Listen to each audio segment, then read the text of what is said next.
Hi guys and welcome to Whisky Geek. I'm the Geek and today I'm looking at more Caol Ila. Now I think it was about early 2018, I was on a bit of a samples kick and I ordered 20 odd minis from Master of Malt. One of which was this Caol Ila 2003 Moscatel cask finished Distillers edition, and this sample really chimed with me. I absolutely loved it. So much so that I ordered a bottle, and then later on when I was visiting Dalwhinnie I saw another bottle of the same year, same vintage, and grabbed a spare. So the sample is a 2003 bottled in 2015. The bottles I bought are both 2003 bottled in 2015. In my naivety, I assumed that meant they'd be the same whiskey, but there isn't actually a guarantee. Now there is a cask reference on the bottles, C-SI 2-475, and that tells you exactly which casks this has come from. It's been double matured. The sample doesn't disclose that information. I really loved this. I've been a little bit disappointed with this. It doesn't quite live up to my memory of the sample at least.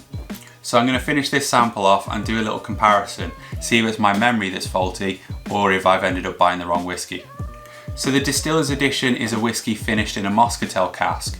Moscatel is a fortified wine, it's quite sweet, quite syrupy, and that really came across and played very well in this whiskey, but it kind of feels a little bit lacking in the bottles. It's almost as though this is like a refill cask and this was a first fill cask. It's that kind of comparison. Well, that's how I remember it anyway. So let's get started with the sample. Already just from the aromas that pouring that's kicked up, that really rich, syrupy, sweet smoke is what's filling the air, and that's what I remember it being and not getting quite so much out of this. So fingers crossed this delivers on what I remember and it's not just some kind of nostalgia. It's a somewhat pale gold, about a shade 6 or Chardonnay. Now this being a vintage release 2003 to 2015, it's at most 12 years old, could be 11 years old, somewhere in that ballpark, and it's bottled at 43%. Let's explore the nose and see if it lives up to my memories. There's a thick waft of that ashy smoke that you expect from Caol Ila, but it's carried by like a creamy, buttery softness. There's a real sugary, syrupy sweetness lingering underneath everything. It's kind of underlining it all, holding it all together. Some dry hay, grassy tones. A little bit of woody char to go with the smoke. There's a kind of gentle prickle, solventy, peppery, really quite subtle. It's nice and rich and inviting though. Let's see how that carries through onto the palate.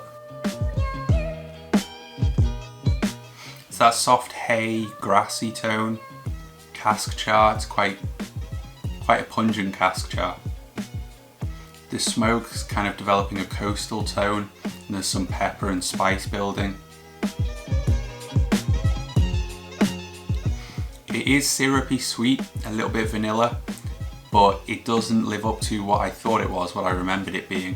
It's nowhere near as rich or as syrupy. There's a nice kind of musty, kind of resinous high note. The finish pushes through with that pepper and a little bit of cinnamon. Still plenty of ash, smoke, musty wood. But again, that sweetness, the syrup, is way toned down from what I remember it being. The whiskey I thought it was when I went out and grabbed a couple of bottles. So that's kind of making me feel like it was my memory of this or where I was at when I tasted this originally that is a little bit off, and not so much that I've bought a different release, a different version of the whiskey. So now let's try it from the bottle and compare. So this bottle has been open for plenty long enough now for it to have characterised and dispersed.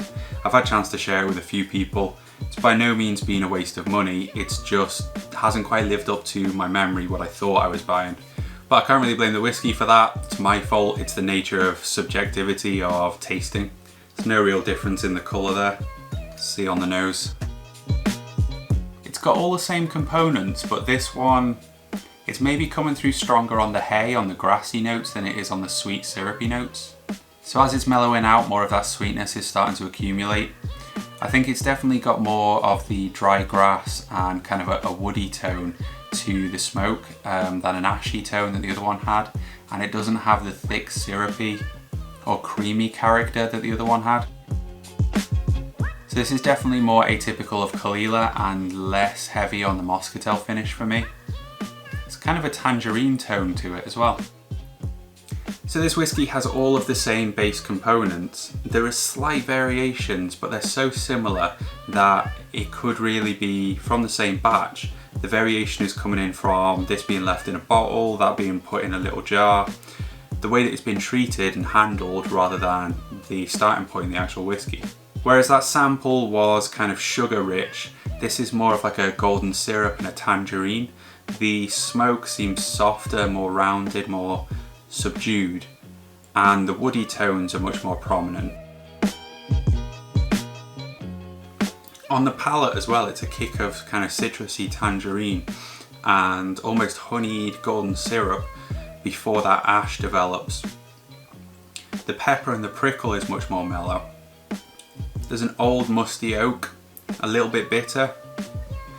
I honestly think I'm enjoying it more from the bottle than from the sample, now that I've tasted them side by side, which is fairly ironic seeing as I didn't think this bottle was living up to the sample that I tasted.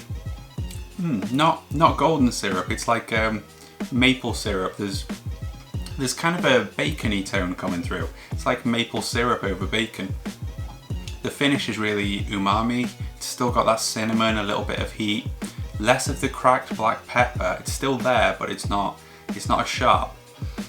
The sweetness and the musty wood, they're still present again, but they're kind of mellow, they're lingering. I'm glad I did this and tasted them side by side just to kind of put it to bed. It's really highlighted to me how it's not just about the whiskey.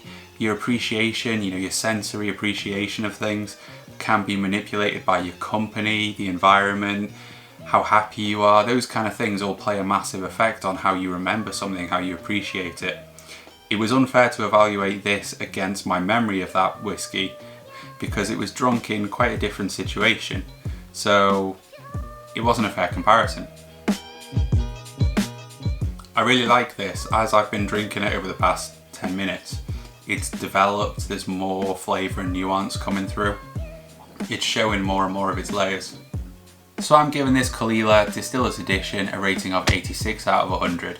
Bearing in mind that this is the 2003 to 2015 version. I've not tried any of the others, I don't know how they fare, but it's got a really lovely complexity and development.